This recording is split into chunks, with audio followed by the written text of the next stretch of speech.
welcome to Keeping It Real with KC. I am your host, KC Phoenix.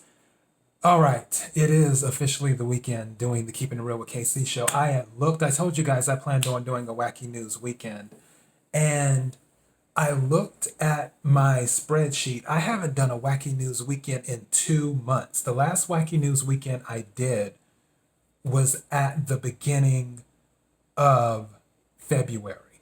So it's like, wow, and we're in April. And bear with me here because I told you I've been having sinus issues, throat issues, and whatnot. So I have my water here too, and another thing of water because this one's almost gone.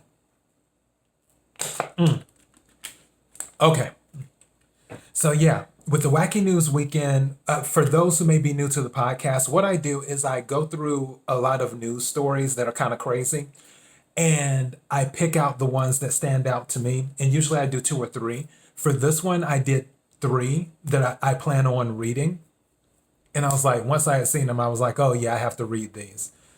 So I'm going to start with the first one. Oh yeah, before I go any further, I have a lot of things on my mind.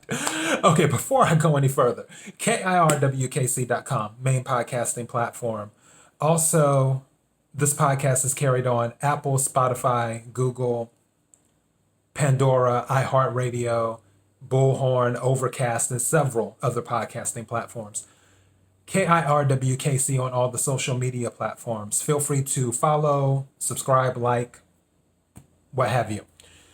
And if you're watching this by chance, don't forget to subscribe to the channel. That way you will know when I upload new episodes to the podcast. And don't forget to like because it helps out the algorithm. And don't forget to share because sharing is caring.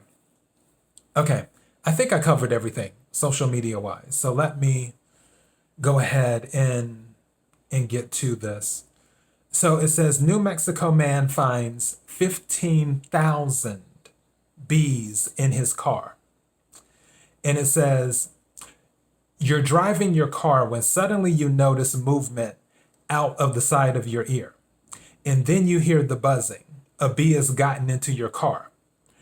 For most people, that would be bad enough. But what if it was thousands upon thousands of bees?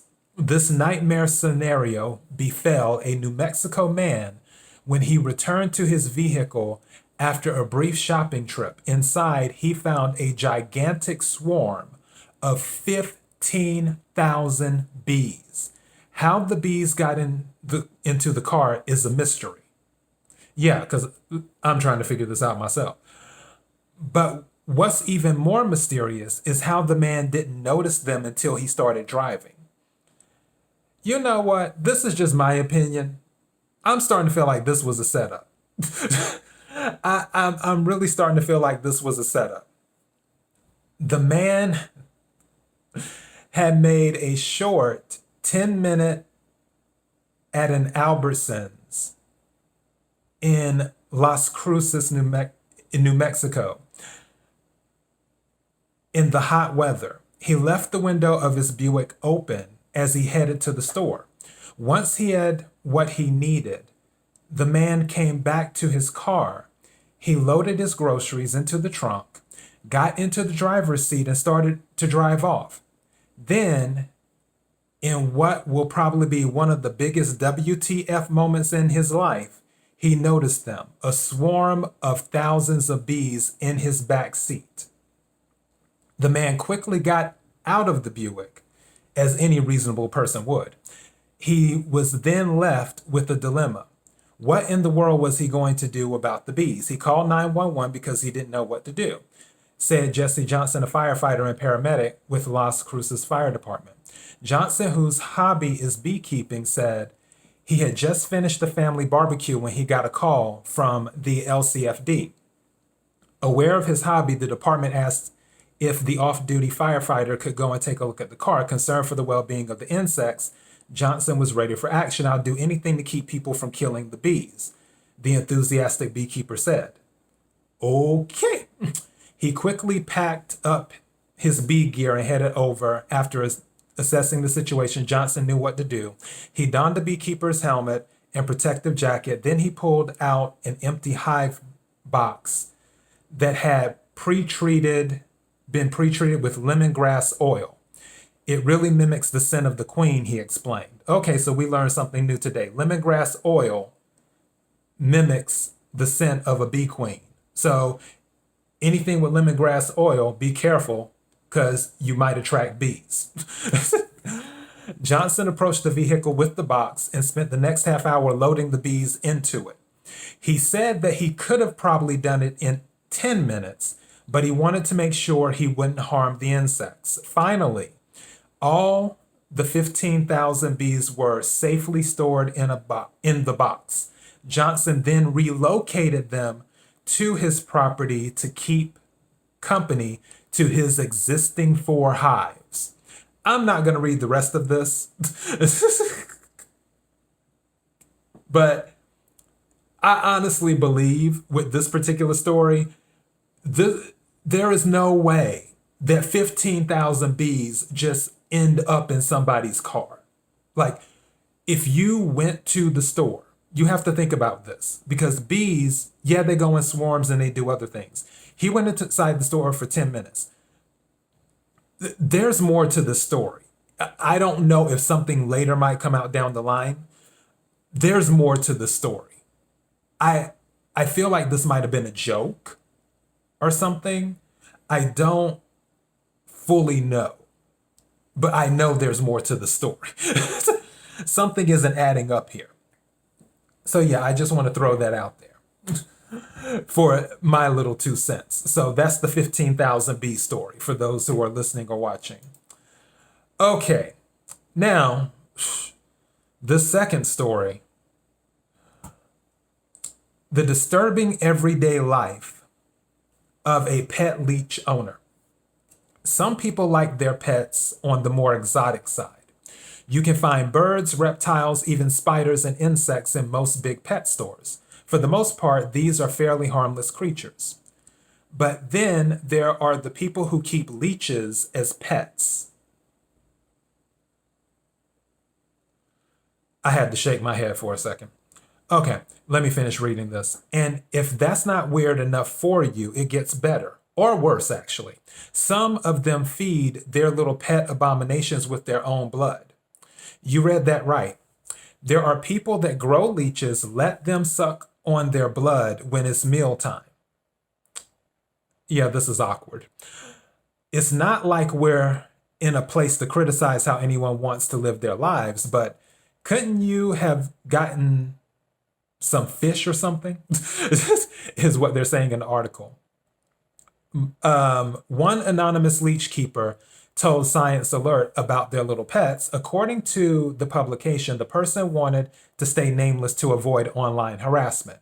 Yeah, that seems like a smart move. Again, no judgment, but this person is way too enthusiastic about blood-sucking parasites. They're amazing, curious creatures that grow like crazy and make wonderful pets. This leech Lord Lady gushed. So apparently it's a woman. If anything, this is a great example of how wildly different people's ideas on wonderful pets can be. The leech keeper said they own 4 leeches. Each of them is a buffalo leech, also known as the Asian leech. And these things get big. How big, you ask? Well, let's just say that an online store specializing in selling them for $300 a pop, no less, describes them as monster size. They can grow up to 5.5 inches in length, basically almost the size of your palm. According to the owner, each of the leeches has its own personality. They said that some are more adventurous, while one of them is what they called shy. Some like to try and sneak a feed more often than others. But once they're full, they're content to sit and rest for a bit out of the water if handled gently, the owner said. The leeches like to be handled. Oh, joy. Speaking of sneaking a feed, though everybody knows that leeches like fresh blood, not all. Some are happy swallowing worms whole, but most are more disgusting versions of a vampire. When it comes time to feed your wriggling, slimy pet, there really aren't that many options available. They want their blood warm and fresh, so you pretty much just have to slap one on your arm and let it go to town. Yeah, this is so awkward. The leech keeper said that the initial bite hurts a bit, but the pain soon goes away, all thanks to the leech's anesthetic laden saliva. Once they get feeding, you don't even feel it. Even with the large buffalo leeches, they said, the leech bites usually heal without a scar, but they can keep bleeding for days. Wow. Again, thanks to the leech's saliva, which also acts as an anticoagulant. Some people have had success with feeding their leeches with raw liver or heated up blood from a butcher. As long as the blood is warm and fresh-ish, it should work. But the easiest option is just to sacrifice your own blood. Our leech keeper isn't the only person enthusiastic about pet leeches. Okay, I have to say this slowly. Parasitologist, there we go. Parasitologist Mackenzie Kwok from National University of Singapore thinks they're a great learning experience. Pet leeches are a marvelous way to learn about parasites and on a broader level to appreciate how intricate and bizarre the natural world can be, Kwok said. That might be, but there's some things that are probably best appreciated from a safe distance. I'm not going to read the rest of this article. You pretty much get the gist of this. So if you're thinking about keeping a pet leech, you can try having butcher's blood warmed up to see if they'll take it. But if not, they're going to have to drink from the vein. This is so crazy.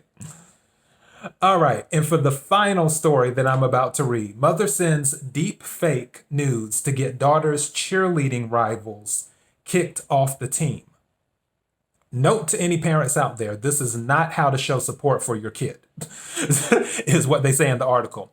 It's good for parents to support their children in hobbies and goals. Some might even call it a requirement. But as with so many other things, sometimes things just go one step too far. A Philadelphia woman has been charged with misdemeanor counts of cyber harassment of a child. She distributed doctored deepfake videos and photos of her daughter's cheerleading rivals. I believe that's Rafaela Spone, 50 years old, was arrested on March 4th after sending videos supposedly depicting her victims in indecent situations. Her daughter, along with the harassed girls, are all members of the traveling cheerleading troupe called Victory Vipers. There is so much irony in that name. Based in Doylestown. Spone is charged with sending the pictures and videos anonymously to targeted girls and several cheerleading coaches. They say couches, but I believe that's coaches because they put a U instead of an A. The message showed the girls engaging in compromising behavior, including drinking, smoking, and partying naked. In addition, Spone allegedly wrote text messages to her victims. The texts included such lovely sentiments as telling them to blank themselves. Her apparent goal was to get the rival cheerleader kicked off the team, or cheerleaders kicked off the team. Spone did this all without her daughter's knowledge, court documents say. We're still going to guess that the poor girl might not be very popular after this. So yeah, for her part, Spone, and I skipped ahead. For her part, Spone denies guilt. Her attorney, Robert Birch, told 6ABC that he won't make specific comments as the district attorney is yet to present any evidence. Spone has absolutely denied what they're charging her with, and because of the fact that this has hit the press, she has received death threats, Birch said. She has had to go to the police herself that have a report. Her life has been turned upside down, he added. Buck County District Attorney Matt Weintraub stressed that Spoon's daughter did not know about her mother's actions. The daughter is completely blameless in this, said Weintraub. And then the harassed girls and their parents have found the situation difficult, especially for the cheerleading team. George Rattel, father of one of the bullied girls, told the Philadelphia Inquirer he is frustrated. Earlier on, Rattel's daughter had been friends with Spoon's girl. He speculated that she might have felt spurned after Rattel and his wife told their daughter not to spend time with Spoon's daughter due to the concerns over the other girl's behavior. I don't know what would push her to this point. As a dad, I was pretty upset about it. Rattel said, "It's an image put out there of my daughter that is simply not true," he added. "If anything, this case goes to show that you can never take a picture on the internet at face value anymore. Most people use deep fakes for obviously fake memes and humorous videos, but there will also be some bad apples in the bunch. Who knows? Have you checked lately whether your face is out there?" And that is the article. Okay, these are all of the articles for the Wacky News Weekend. Thank you to everyone who has been supporting Keeping It Real with KC, who's been listening to the podcast. I'm thinking about doing, and anyone who needs to hear it, tarot card reading tomorrow. It depends on what my energy is. I'm, like I said, this throat, and I'm pretty sure you hear that it's kind of scratchy. So, yeah, that's going on. We'll see what happens tomorrow. I hope I can do it. I'll just do it as an Easter one for the collective if I do it. And yeah, KIRWKC.com, main podcasting platform, KIRWKC on all the social media platforms. Thank you again for the support. Until next time, be blessed.